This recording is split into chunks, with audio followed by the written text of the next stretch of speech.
Kapustę odciśnij i ugotuj. Posiekaj drobno cebulę.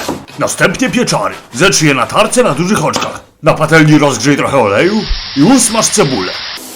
Wrzucaj pieczary. Posiekaj kapustę i również tu ją dodaj. Wymieszaj to wszystko i smaż jeszcze kilka minut. Zmieszaj składniki na ciasto. I zagniecie. Niech wyrośnie i rozwałkuj tak jak widzisz. I wykładaj farsz. I pokrój to na kawałki. I wykładaj na blachę. Obsmaruj białkiem, obsyp sezamem i wrzucaj do pieca. I zabieraj.